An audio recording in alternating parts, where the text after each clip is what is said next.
I have had the privilege of knowing Jim Allen for many years, decades, literally. And he has made a mark in Mormon and Utah history like few others have, and I don't exaggerate at all. Many of you know he was in the CES program of the church for a long time. He was on the faculty at BYU. In 1972 was made assistant church historian, assistant to Leonard Arrington, and I have not quite finished the Greg Prince biography of Leonard, but it's a wonderful book, and you know, funny thing, your name turns up in there every now and then, like every other page. But that's another book that I highly recommend. And so Jim was at BYU for many years and served as chairman of the history department, and then was appointed to the Charles Redd chair. Did they ever let you get out of the chair, or did you have to stay in it the whole time? I'm still sitting. Still sitting in no, it. 5 years. And then retired in 1992. He has written, well, I won't say countless, but many articles and monographs, and has authored, or at least co-edited or edited many works, mostly related to LDS church history, but other things as well. Very well known is Jim and Glenn Leonard's The Story of the Latter-day Saints, which I still maintain is the best one-volume history of the church that's been done. It's been around since the mid-1970s, was revised, and still holds up very well. His biography of William Clayton, No Toil Nor Labor Fear, is a classic. If you want to know about William Clayton, that's the book you have to read. Many others, but those are just a few. It is, you know, it's kind of a cliche when you talk about a person being a gentleman and a scholar, but I have no hesitation to say that Jim Allen is a gentleman and a scholar, and it's our privilege to hear from him tonight.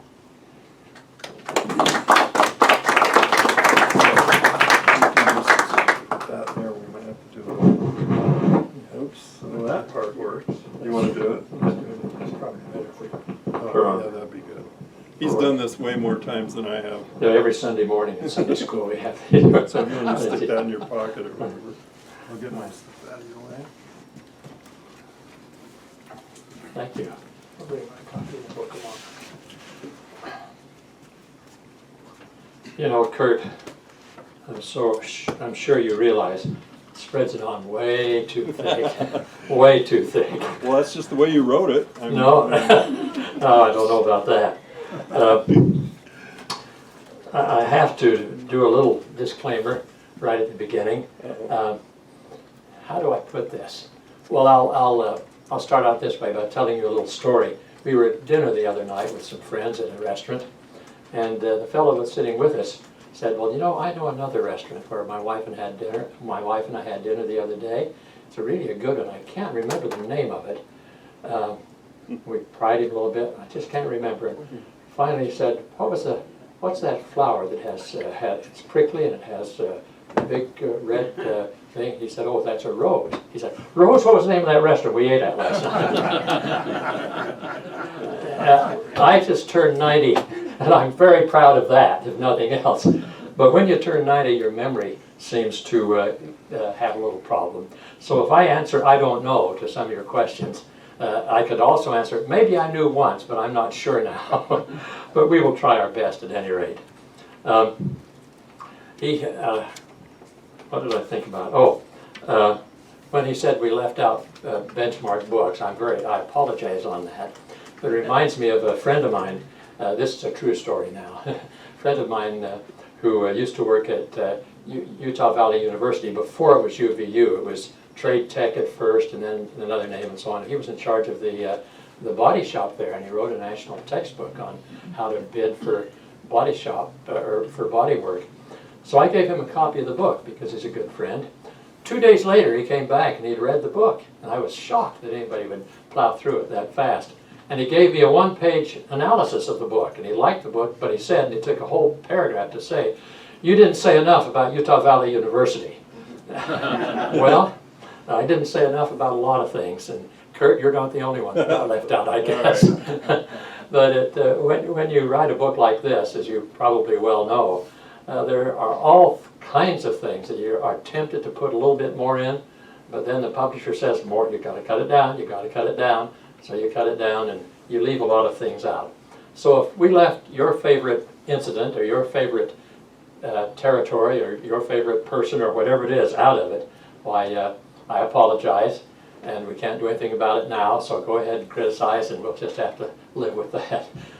I thought, and I'll try to leave as much time for questions here, but I thought I might want to just suggest how and when and why this book was written. Alan Kemp Powell here was with us at the beginning, way back in the 1990s, when the state of Utah commissioned 5 books. Well, they commissioned a lot of books, but 5 particular books to cover the whole history of Utah. One was a 1-volume history of Utah, and that was written by Tom Alexander, and he finished the job. These were all to be published in 1996, which was the centennial of statehood. So this was the celebration of centennial of statehood. Well, they commissioned 4 other volumes to cover 4 different periods in Utah history. And I'm not bragging here, but when the time came to turn them in 1995, there was only 1 volume finished, and that was mine. And so they didn't publish it. We didn't get it published because they felt that they had to publish all of them. Isn't that right, Ken? Before they would publish any, they had to publish all of them. So it languished and languished and languished for a long time. I talked to the Charles Redd Center, but finally, 3 or 4 years ago, the Charles Redd Center said, "We'd like to publish it."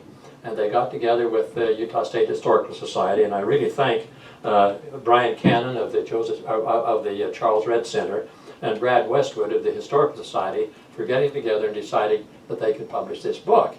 One of the other volumes was also published just recently by the University of Utah Press.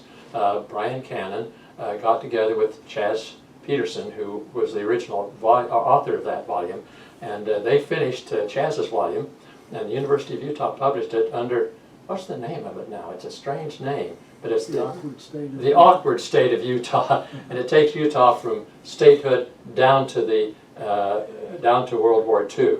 And this book covers from the end of World War II up until the celebration of the centennial of statehood, 1996. And so there's where those 4 volumes were. I don't know what ever happened or will happen to the other 2 volumes. Now, I don't know why they charge so much for this book, because I'm not getting paid any royalties for it. So you tell me what happened. But they paid me quite well when we finally finished it in 1995. So we respected it and appreciated that. Well, let me tell you a little bit about the book and the organization of the book. And by the way, I did have to cut it down. I was surprised at when they said you've got to cut it down, how much was really there. And it's now cut down to, I say in the introduction, it's shorter than it was. I don't think you'll believe that, because this could still be a doorstop, but it's a lot shorter than it was in the beginning.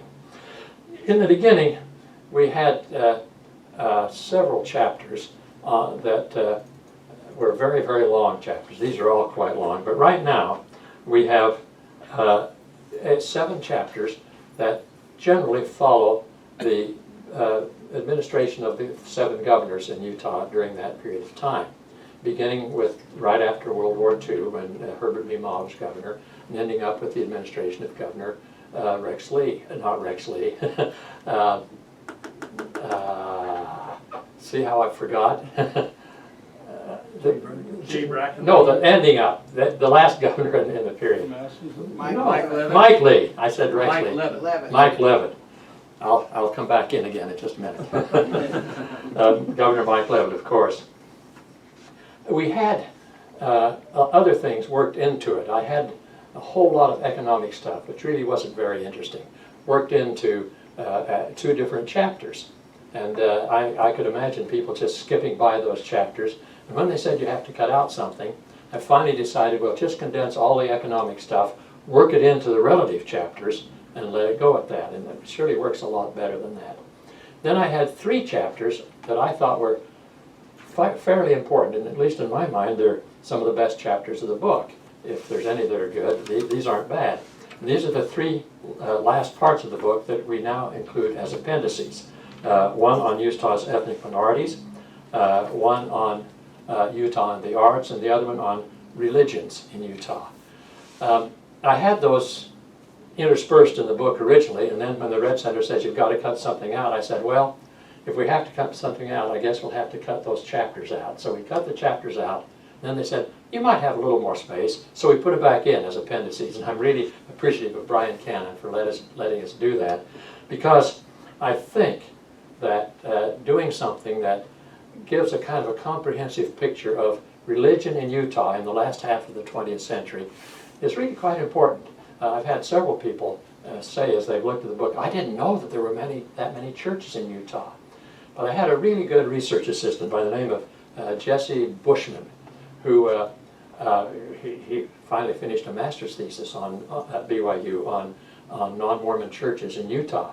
But he interviewed pastors and other people all over the state of Utah, mainly up here in Salt Lake City, so that we got at least a fair overview of the many churches that existed in Utah in the last part of the 20th century and what they were doing, some of their social activities and their relationship to other churches. And I hope that if you read the book, you'll find that chapter really worth reading, because I think there are some things in there that, unless you've been like Doug Wright and studied everything there is in Utah, that will be of interest to you. The other chapter was a chapter on minorities, and we did a lot of work. I don't know whether we were able to do what minority people will think that we did was right, but we did a lot of work in reading all we could and finding out all we could about minority experiences in Utah in that period of time.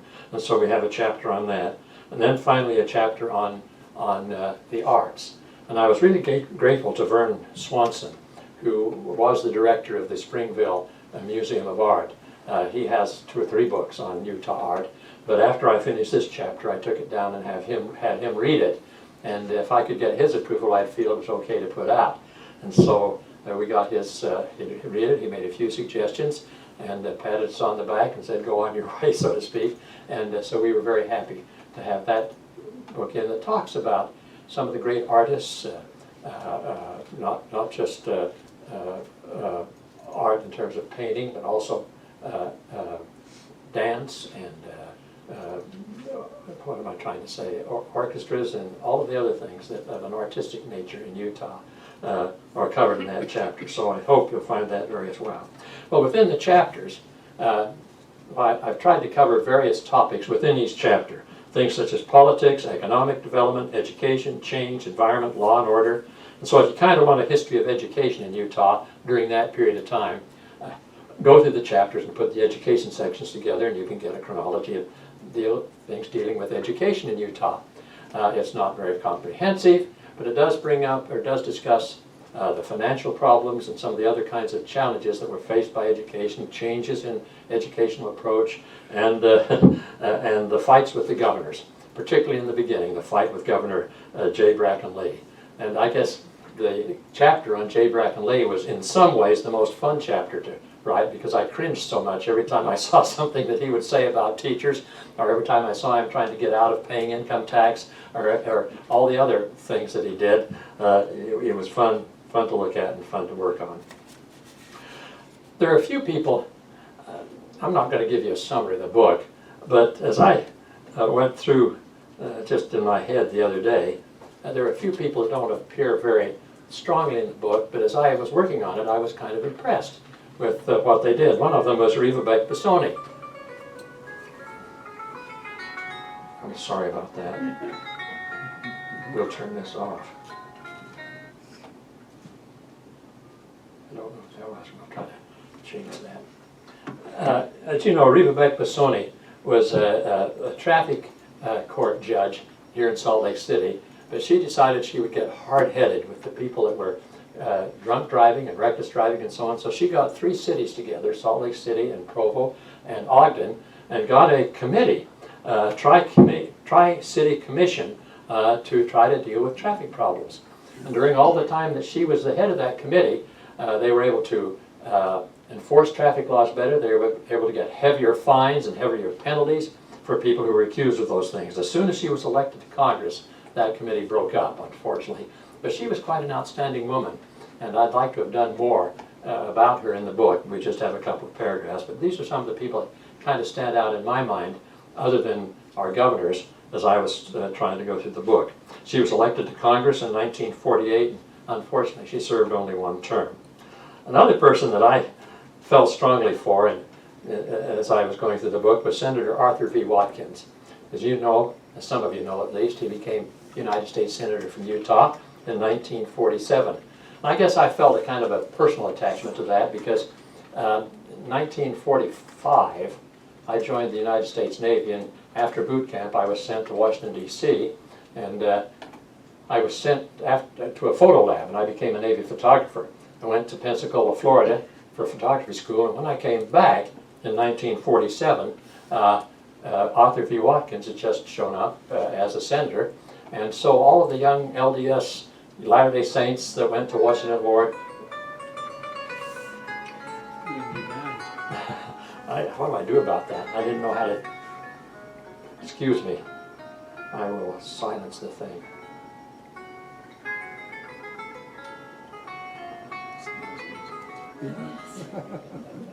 Now, it's going to be silent. They were invited out to the home of Arthur V. Watkins, and so we became quite well acquainted with Senator Watkins and with his family. He had two lovely daughters that I remember, and they were just wonderful people.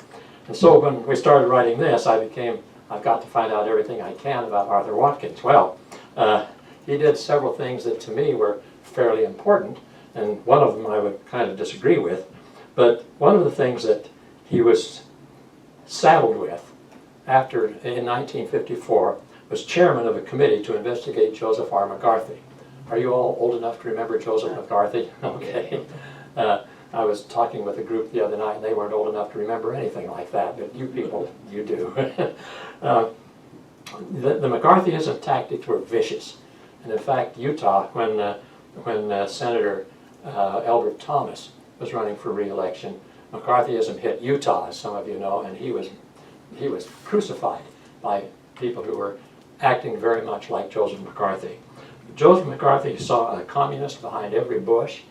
He accused almost everybody under the sun of being a communist if they disagreed with him politically.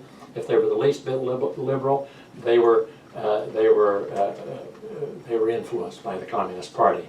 Well, he was given the thankless task and the controversial task of investigating Senator McCarthy, and finally his committee censored him on one count and then condemned him because of the way that the committee censored him, and then the Senate as a whole issued a condemnation because of the way he treated Senator McCarthy and the committee as a whole. So Senator Watkins had a really tough time, and he weathered it well. In fact, I think he wrote a book on it. And does anybody know for sure? Give Him Enough Rope, I think, was the name of the book that he wrote that dealt with that. Well, the next thing he had was not so good, because in 1953, well, this is earlier, he was chairman of the Indian Affairs Committee, and he was very much convinced that the way the federal government was supporting the Indians on the reservations and so on was not good for the American Indians. So he was a champion of the policy called termination, which really terminated federal support of the Indians and tried to get them really to move off of the reservations and into the mainstream of American life. Well, that turned out to be a disaster for the Indians. That was finally repudiated by President Nixon in 1969, but that was the one kind of unfortunate thing that Senator Watkins did. He was finally defeated in 1958 by Frank Moss, who became a senator that was the champion of environmentalism. He was kind of the champion of Canyonlands National Park. In fact, they called him the father of Canyonlands National Park. And so Frank Moss made a good name for himself at that. A few of the other people that I'm kind of interested in, one was Well, I was going to talk more about Frank Moss. But oh, one thing about Frank Moss, this isn't in the book, but you know, I'm generally a Republican, and yet I like Frank Moss, and I did vote for Frank Moss. But in 1963, my boss, Ernest L. Wilkinson, ran against Frank Moss. Before the first election, my brother Wilkinson had to get into the primaries, and so he ran against, Sherm Lloyd, thank you, for the Republican nomination. Well, I happened to be on the side of Sherm Lloyd, and I was a good friend of the person who was running his campaign. So one night we showed up in the Wilkinson Center, and the two of us were sitting together when Sherm Lloyd and President Wilkinson were going to have a debate. Well, his wife, President Wilkinson's wife, came up, looked at us, split us apart, and said, "Do you mind if I split the opposition?" It sat right between us, and I thought that was pretty. She was more clever than he was, I thought. Anyway, Wilkinson was finally defeated, and Orrin Hatch became senator that year. And as you know, Orrin Hatch has been United States Senator from Utah for 40 years. I saw a newspaper article that said he's the longest serving senator in American history, but that turned out to be wrong. I don't know what the news article was, but I looked it up on Wikipedia, the fount of all knowledge, and found out that he's the 8th longest serving senator in United States history, but that's still a long time. I won't say whether I think he ought to go in again or not. One of the terrible political campaigns that really got to me as I read all of the material on it was in 1950 when Wallace F. Bennett, the father of Robert F. Bennett, who was just recently defeated in the Senate, ran against Elbert Thomas. This was during the McCarthyism time, and somebody has called this the worst example of political dynamiting in the history of the United States. And by that just means undermining people with lies and innuendos. And of course, Senator Elbert Thomas, who was a wonderful Latter-day Saint, he'd been a missionary in Japan, president of the Japanese mission for a while. He had done a lot of things for the federal government. There just wasn't anything wrong with Senator Thomas, so far as prejudiced people like me think. But he was accused of being a communist patsy, and really, his name was just dragged through the mud. I don't think that Wallace F. Bennett himself would necessarily have approved of all that was said by Senator Thomas, but a very good senator and a very good man was destroyed in the minds of many Utahns by this kind of McCarthy-type campaign in 1950. But Wallace F. Bennett became the senator, and he became a good senator, as did his son, Robert F. Bennett. Another man that kind of interested me as I was looking at things was Cleon Skousen. All of you know the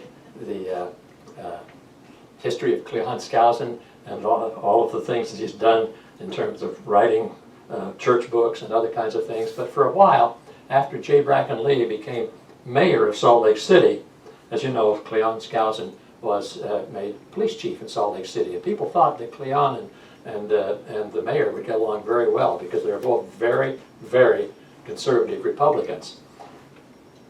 Well, Cleon Skousen was a good Republican, but he was also a good law enforcement officer, and there were laws against liquor, or laws having to deal with the way liquor was distributed in various kinds of restaurants and so forth, and he would enforce the law much more fully than J. Bracken Lee wanted him to enforce it. I don't know whether that was the only problem they had, but he was also much more aggressive in trying to get more money for the police department, which J. Bracken Lee didn't think they would have. J. Bracken Lee was always a conservative in terms of money, and he would cut any place he could, including the police department. Well, it made Skousen mad. They had blows both publicly and privately, and finally he was fired, and it caused quite a stir in Utah. But just the fact that Cleon Skousen, whose politics I never liked, whose books I've never particularly appreciated, I just felt terrible for him at that particular time and thought, you know, he's destroyed a good man. And because whether you agree with somebody or not politically, you can't mean that doesn't mean that they're bad people just because you agree with them. Another interesting person that made a contribution to Utah history in this period of time was Neil Maxwell, who in 1969, I'm just picking out names that appear in the book every once in a while that kind of impressed me. He was made chairman of the chair of the Constitutional Revision Committee. And that was a tremendously important committee that was appointed in 1969 because the Utah Constitution had all kinds of little problems in that nobody was willing to work with. One of the problems was that if you wanted to repeal something in the Constitution that was in one of the articles, there would be this or several different little items in one article in the Constitution. You may want to repeal a whole article, but or at least change a whole article. But the law said you have to just change one thing at a time, piecemeal. He got through a very important amendment called the Gateway Amendment, which allowed the legislature to make changes in an entire article. That doesn't mean they throw it out, but they can look at a whole article in the Constitution at once and make whatever changes they want and then put it up for a vote, rather than just having to look at one sentence in an article. And he was a leader in that committee and did a wonderful job on this and other ways to try to bring out ways to revise the Constitution, the Utah State Constitution. Well, another person that interested me, I won't go into a lot of detail, but remember during the International Women's Year Conference in 1977. This was international conferences that were held in all of the states of the United States in 1977. The largest of those conferences was right here in Utah. And a young woman from BYU named Jan Tyler was made the director, or not the director, the head of the coordinating committee. Well, she got it from both sides. Conservatives who said we shouldn't be involved in this at all. Church people who said we've got to have the church control this. And she had to fight people from all sides and finally did a wonderful job of bringing some kind of balance into the way that the women's conference was conducted and carried out in Utah. So I had a lot of respect for Jan Tyler. Lastly, Maurice Abravanel. All of you know who he was. If there's anybody that did Utah culture in that period of time a lot of good, it was Maurice Abravanel. He becomes head of the Utah Symphony in 1946. The Utah Symphony was just barely bringing itself up out of being just a nice little orchestra, so to speak. They had just adopted the name Utah Symphony, I think 1 or 2 years before that. But in 1946, he became the head of the Utah Symphony. He brought it up to the point that it became a nationally known and nationally respected symphony orchestra. It has some of the best recordings of Mahler that's recognized around the world as good recordings. He got the orchestra to travel, not only to different parts of the world. There's a wonderful picture in the book, I think, we got it in there, of them performing in Greece, which is where Abravanel is from. He traveled to many parts of the world, but more importantly for Utah, he got the orchestra to travel up and down Utah, so that young people in the schools in Utah could see the orchestra and hear the orchestra, and that way improve their appreciation for great music. So I also appreciated Maurice Abravanel. One other name that I notice I have down here is Franz Davis, who is head of the Calvary, I was trying to say Calvary Baptist Church here in Salt Lake City for many, many years. And he appears in that chapter on religion. A very devoted, well-liked, hard-working minister, which is one of many people that just make a wonderful contribution to all aspects of Utah history.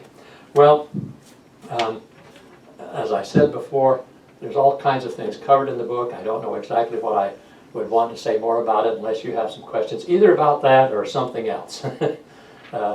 It was just a pleasure for me. You know, he mentioned that I was assistant church historian for a number of years, and we had a great time then. I didn't think I'd ever get out of being writing church history, but when the opportunity came along to kind of apply to write this particular book, I guess there were several people who applied, Brother Kent, but I think I bribed Kent because he was giving out the contracts in those days. I wasn't doing that, but Jay Heyman was in No, he was involved in it. Anyway, I was just really honored when they gave me the contract to this particular book, and so I put a lot of work into it, and I'm grateful to the Red Center and to the Historical Society, Utah Historical Society, for finally getting it out. Well, I've wandered around a lot. What questions or comments or criticisms do you have? Yes, sir, and then Did you deal with Douglas R. Stringfellow? Yes, yes, we did. In fact, one of the saddest, I won't say sad, well, it is one of the saddest experiences in Utah history. But I remember this wasn't long after we were married. We were living in my wife's parents' homes. We were living in an upstairs apartment. We came down to watch TV each night, and one night, all of a sudden, on the TV appeared Senator Arthur Watkins with Douglas Stringfellow. And he said, Douglas Stringfellow has something to say to you. And I thought, oh, what? And it was just a sad thing to see Douglas Stringfellow there in tears, confessing that he had been lying to the people of Utah all along about his exploits during World War II. And he told about going behind the lines, the enemy lines, and being captured and brutalized and so on, and not one word of it was true. And that was the basis on which he was elected. Well, it was a sad story. Yes, that's in the book. Yes.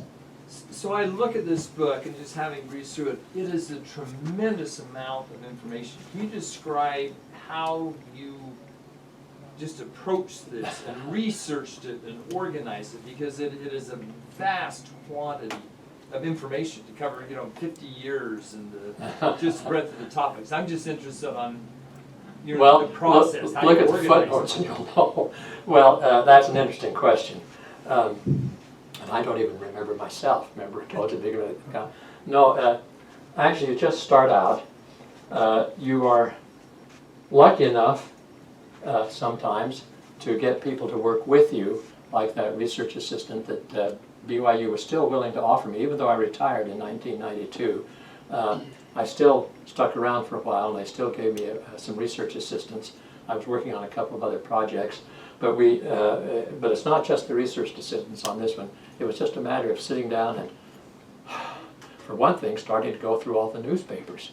And I remember spending time after time, day after day, hour after hour, cranking through the newspapers, and when I say cranking through the newspapers, they're on microfilm, and those old microfilm readers, well, you just have to crank through them and read them. But you do that and you get patterns, and then you look for all the biographies you can of the people who are important. You look for other studies that have been done. You check the Utah Historical Quarterly and find there's been a lot of work done there. And in fact, when we started to revise this, the first thing I did was go to the Utah Historical Quarterly in order to see what new stuff had been published since the time that we had written it first. And so it's just a matter of plowing through it and collecting that many notes and then letting it digest for a while, putting it on the shelf, so to speak, and then pull out and say, what's really important here? And what you find out is what you think is really important isn't what somebody else thought was really important. So, and I'm sure I'll get a lot of discussion on that. But I think that you can finally get a pattern. If you look at I tried to go by governors, and you look at the administration of particular governors, and you see the things that came to them most. For example, Governor Clyde. They thought that Governor Clyde was now going to get along with the education establishment quite well, because J. Bracken Lee had gotten along so badly. And he started out well, but then he couldn't raise salaries well enough, and the teachers finally go on strike during the Clyde administration, and the National Education Association, what's the word? Anyway, they criticize Utah for not supporting the teachers, and Clyde ends up very disappointed with what he was able to do for education. He was a great governor, a great man, and he just wasn't able to do more. Well, you just look at those things and say, well, what's important? And finally you condense it down, and then you turn it into the publisher, and they say it's too long. And so you have to do some more, and I get to the point where I say, well, I have to cut, here's 1,000 words, and I've got to cut it down to 500. Can I cut out every other word? That doesn't quite work that way. So you just have to cut out the essentials. I just had to write a book review for the Journal of American History, and I couldn't in the world say, how can you do it in 500 words? They have to cut it. And I had a 2,000-word review written. I cut it down, cut it down, cut it down. Finally, I cut it down to 500, and when I looked at the 500, what I had done is captured the essence of the book without having to review the whole thing and say a lot of things that people can read anyway in the book. And I think that's what you have to do here. Say, what is the essence of the story? And make sure you tell that, and then you don't have to tell all the details. Thank you. Went on. Yes, ma'am. My husband and I were living in Washington DC. He was the administrative assistant to Gunn McKay Oh. in the early 70s. And at that point, every member of Congress, with the exception of Bennett, was a Democrat. Uh-huh. We had a Democratic governor. And it seemed like the party was quite vigorous at that point. Do you have any comments on when and why the shift took place? Yes, I do, and it's at the end of the chapter on on Governor Matheson, and I don't remember what I said now. I think one of the things is that. Well, let me back up for a minute. You said you were working with Gunn McKay. What did you do for? My husband was his Oh. administrative assistant. Oh, that's great. I remember when he was running, I was so impressed with him that I joined some other people and ran an ad in the Provo Herald saying Republicans for McKay. He was a prince of a man. He was, from what we knew of him. I didn't know him personally, but we knew what he was. I got a telephone call one day from somebody in southern part of Utah County saying, "Are you James B. Allen?" "Yes." "And you're the James B. Allen at BYU?" "Yes." "And you're the one that signed this article for Gunn McKay?" "Yes." "How can a good Latter-day Saint vote for a Democrat?" I didn't know what to say to him. I almost said, "Well, are you a good Latter-day Saint?" But no, Gunn McKay I thought was very nice. And we did have several Democrats sent to Congress, like Gunn and like the father of Wayne Owens. Wayne Owens and Senator Frank Moss. David S. King. And David King, you bet, although he didn't last too long, unfortunately. A couple terms. Yeah. We had two Democratic governors, Rampton and Matheson. And as I looked at the governors in particular, those governors were people who were moderate. They were not left-wing Democrats. They were people who could cross the aisle and talk to the Republicans very well, and they did. And I think Gunn McKay and others were the same way. And I think that Utah was becoming, there was a lot of right-wingism coming into Utah in that period of time, but I think Utahns were generally impressed with people who were moderate in their thinking and moderate in their politics. I'm not so sure that's as true today as it ought to be. Now, that's not an answer to your question, but I think we do an analysis there at the end of one of those chapters. I just will have to read the book. Please do. Yes. Yeah. Yeah, you point out with Matheson that he acted as a moderating influence in dealing with the Sagebrush Rebellion Yes. and the implementation of the Wilderness Act. And I'm wondering if it's that kind of moderation that may have led to what you're talking about, to where now someone like that just doesn't even have a place in Utah politics. Yeah, it might be. It might be. You've read this book more recently than I have. That's well, yes. Backing up, could you tell me again the name of the pastor? I hope that's. Oh, Franz Davis. Yeah, is it Francis Davis Calvary F-R-A-N, Baptist Church? F-R-A-N-Z. Uh-huh. Do you know him, Ron? Yeah, he's Oh, my yes. pastor. Oh, he is? It's F-R-A-N-C-E. Oh, I'm sorry. I'm sorry. Yeah, it's like- Did I spell it wrong in the book? I don't know. I just bought it tonight, but it's like the country. But anyway, from what I learned about him, he was a very remarkable man. Yes, he Good, is. incredible man. Yes. John. I've always I been mean, not Ron. impressed with your productivity. At 90, what's next? And I ask that very seriously. It doesn't look like you're slowing down. What's next is finishing the book reviews of the Joseph Smith papers that I have to do for BYU Studies. And I've got several piled up that I still have to review for BYU Studies. And that's what's next. And one of them, by the way, is the Council of 50 Minutes, which is tremendous. I've just started going through it. The Church Historians Press has done itself proud with all of the Joseph Smith papers, but this particular one, I'm really tickled to have it. So writing book reviews, and when I get those out of the way, golf. That's it. Yes. In the half a century, was there a pivotal, critical moment, and perhaps that critical, pivotal person, kind of like Time Magazine's Person of the Century or something? Oh, Who is that indispensable person for that last 50 years? wow, that's an interesting question. I can't answer that, Doug. You know, what comes to my mind, though, is Matheson, for some reason, because of his. One of the things he did, he wrote a book called Quest for Balance, or something like that, in which he was really trying to get a balance between the federal government and the state government. And he just thought the federal government was trying to take too much power. Can you imagine well, I won't say that, thinking that the federal government has too much power, but he did. And he was trying to create an atmosphere where power is more evenly divided. I don't know whether he's pivotal or not, but in my mind, he sticks out because of what he tries to do to bring power back to the states. Yes, Gary? This maybe plays a little bit off of Doug's question, but of all the people in the book, who most needs a full-scale biography?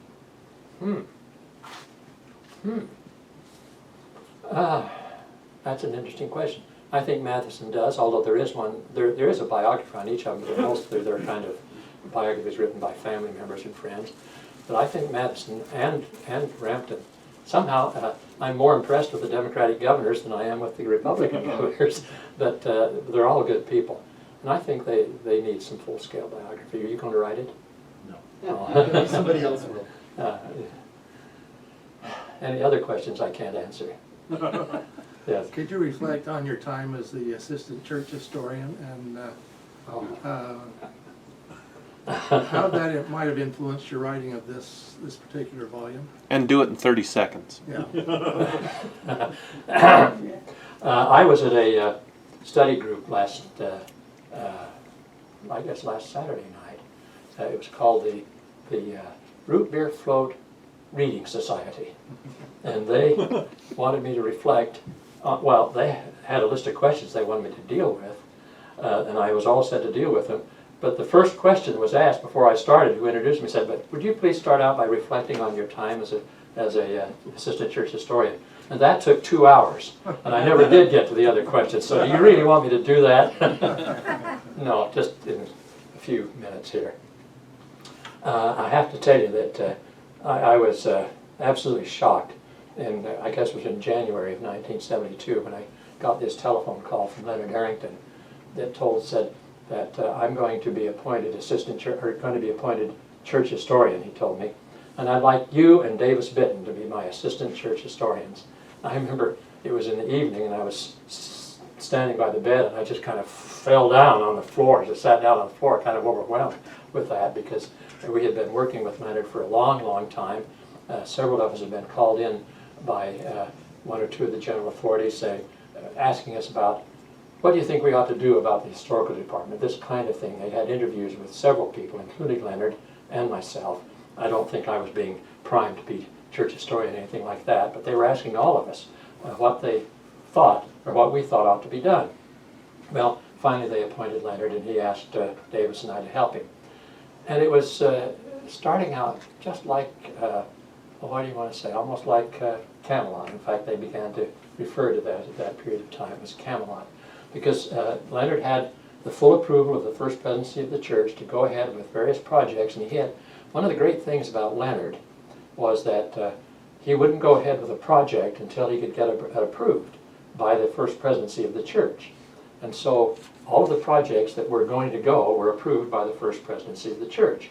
He didn't necessarily take it to the Quorum of the 12, and I think he may have had problems if he did, and he probably recognized that, but he felt the First Presidency ought to be able to speak well enough.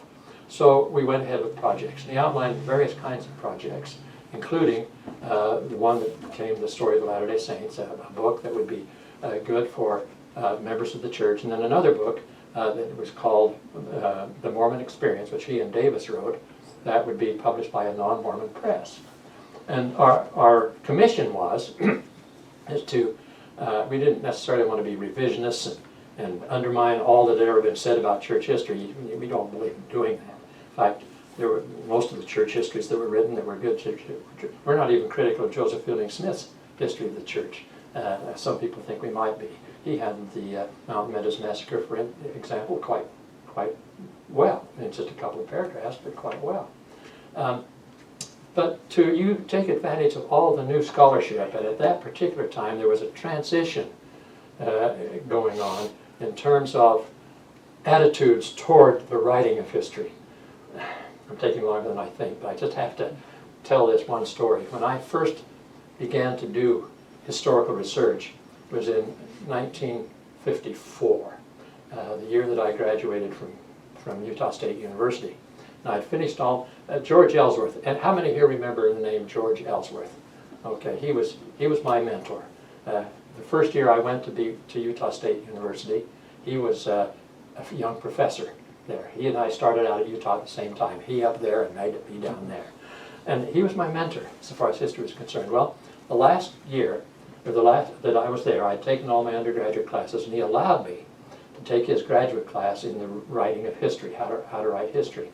Another student in that class was a man by the name of Leonard Arrington, who had just come and joined the faculty at Utah State. He had finished his work on Utah economic history in the 19th century, and he wanted to write a book. And that, of course, eventually became Great Basin Kingdom. So he wanted to learn from George a little bit about the historian's craft. And so we were in that class together, and that's where I got acquainted with Leonard, and we, in various ways, stayed close ever since. The topic I chose, by the way, Klaus, is writing on county boundaries in the territory of Utah. I was hoping he'd say that. Every time I see Klaus, he talks about how that was the first thing I ever published was Utah Historical Quarter. Yeah, thank you. Well, so we kept in touch with Leonard Arrington, and so when he asked us to join him, we were really honored. But he had these two major projects and several other projects, and I just felt like I was in heaven, so to speak. It was only half time, and I was still half time at BYU, teaching a full half-time load, if that's possible, and then I actually spent 3 days a week in Salt Lake City, and we got a lot of things out. But that was a time of transition, because there were a number of people who were not, what shall I say, not sympathetic with the new ways that history was being written. When I say the new ways, history that would examine every story and say, well, did it really happen the way we thought it would have happened? And sometimes we found out that it didn't happen that way.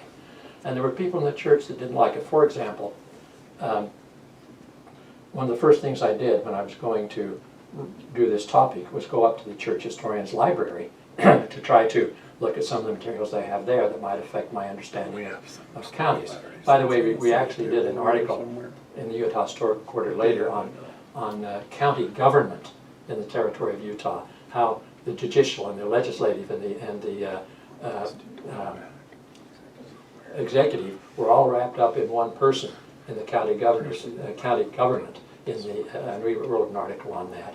Well, I wanted to see some of that. Oh, and he was usually a bishop of the local community, so you had the religious there too. It's just a very fascinating period. Well, I went in, and Brother Lund, William A. Lund, was the assistant church historian, and he was very, very helpful. I don't have any criticism of Brother Lund, but he considered his job to make sure that nothing left the historical department that could in any way embarrass the church. Of course, what does and what doesn't embarrass the church is up in the air. But he felt very strongly that his job was to protect the interests of the church. And so whenever we took a note, and we'd take them on a little piece of paper that big or not, he said, now, come back tomorrow and you can have your notes back. Because we had to hand him our notes. And I remember finding one note, actually they had some of the papers of the Iron County Court for some reason there, and I could get this same information at the Iron County Court, and I came over to your place, the Historical Society, and got the same information there. But in this court, a man and his wife are being accused of lewdness. I don't remember exactly what. And so the man makes the comment, well, take me to Brigham and let him take off our head. Well, the next day, when I went to get the note, that note wasn't there, which means that Brother Lund thought that would be damaging to the reputation of the church if I ever published something that had that note in it. Well, I went and got it from the Historical Society. I never did publish it because it didn't fit in with what I wanted to say anyway. But that's the point. Who is it to judge what's important to a particular story? And that's what we tried to do as church historians. And that's what you're still trying to do now as church historians. If you find things, no matter how controversial, you will have to weigh them. And sometimes I'm afraid that in my period of time there were people that were finding some of these controversial things and blowing them out of proportion. You can tell my conservative nature now.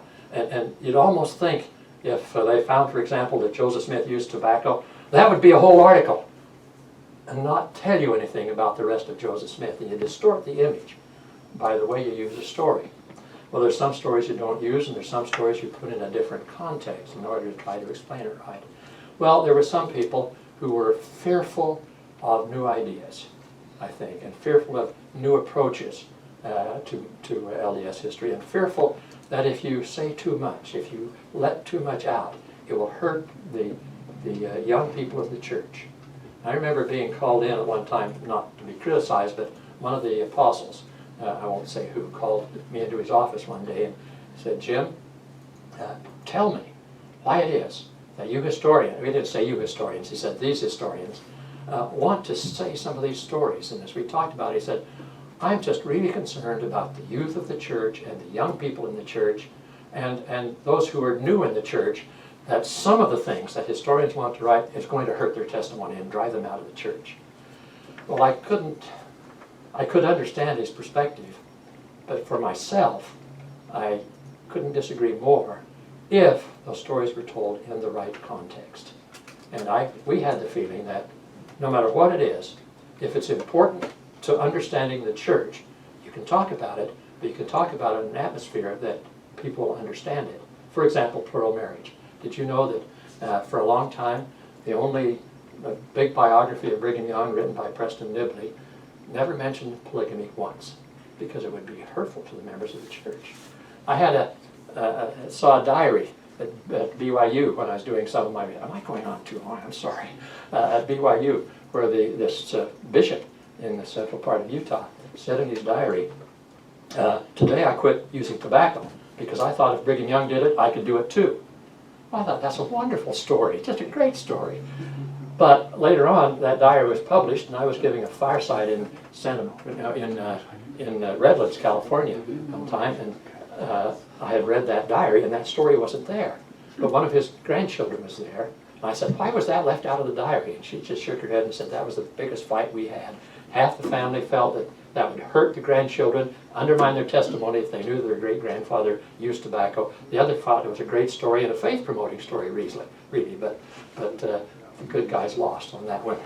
Well, so there were a few people who were unhappy. And so my particular experience was with the story of the Latter-day Saints, and I won't go into detail on that except a few people wrote some reviews of it that finally got into the hands of Brother Benson, and while he didn't name it, he gave a talk to the Seminary and Institute people in which he talked about some of the things historians were saying that were wrong.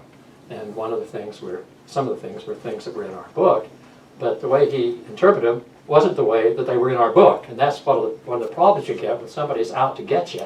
Now, excuse me, I may be doing that, but they will distort what you say. I read the memo that was sent up, and I had to laugh at some of the things they said, but it was sad. Well, the brethren were naturally concerned that we not go too fast.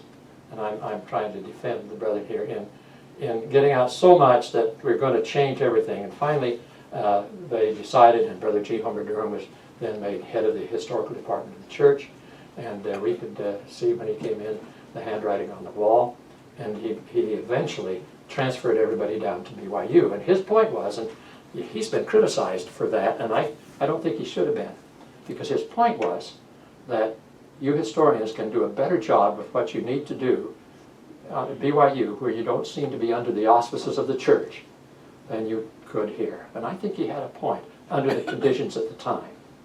And so they were transferred. I resigned 2 years before that because I was being asked anyway to come back to BYU, and there's a lot of reasons for that. And so I was able to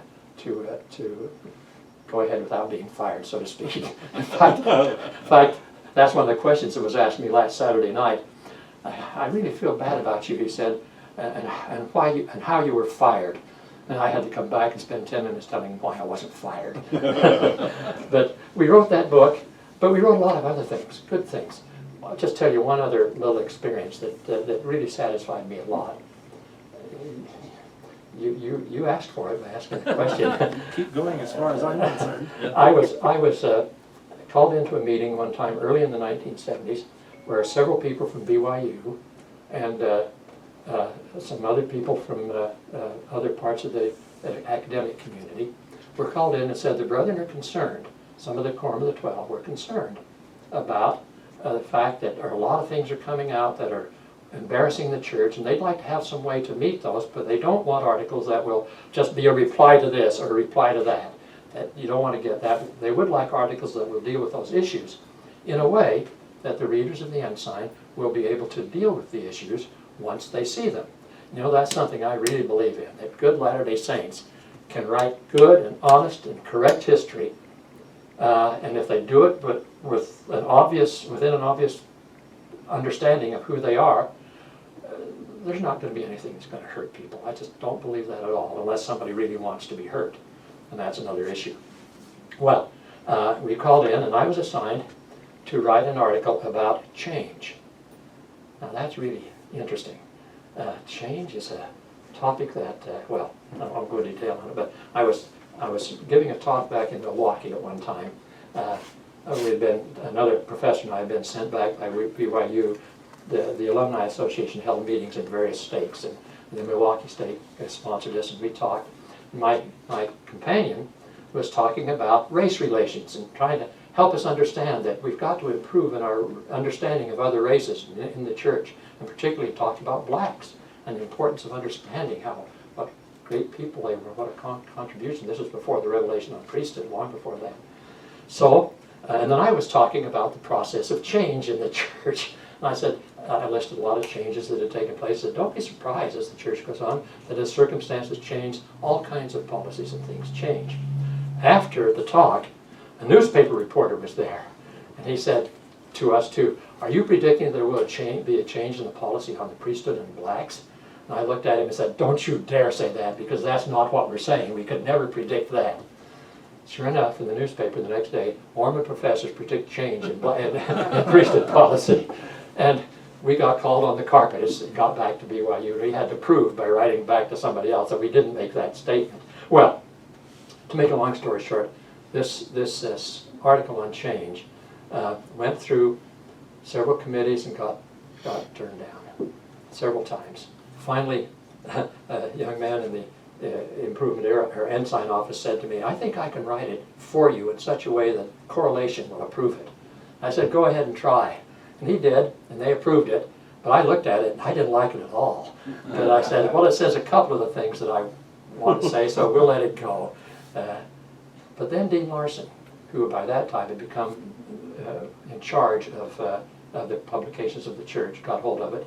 And he called me up to the office and said, Jim, I'd like to make a couple of suggestions. As he talked, I said, Dean, you need to look at the first article that I wrote before it was changed. And he looked at it and said, I like this. So he submitted it to Brother Packer and Brother McConkie. And they both approved of it. And then it got published 5 years after it started. Well, what does this say about the thing? It says that we were really going through a period of transition. And I have no criticism of the people who were the most critical of us, especially after there was one person in the historical department especially who was really ticked off that these historians were at their doctor's degrees and so on, and he didn't have anything. He was a great genealogist. But he was kind of reporting on us behind our backs, and I didn't like that. But recently I read an article, and it was given at the last Mormon History Association meeting. I was supposed to comment on it, but I couldn't go back because of some other things. So I wrote the commentary, and I said, this article ought to be published, because for the first time I understand him. It went into his diary and his details and what his concerns were about. And I think he was a great man, even though he tried to undercut us. So I don't really have any personal criticism for people like that, although I don't think their ideas are good at all, but I don't think you can call them bad people. And that's what I think you have to do as a scholar and historian, is don't consider that people are bad people just because they disagree with you.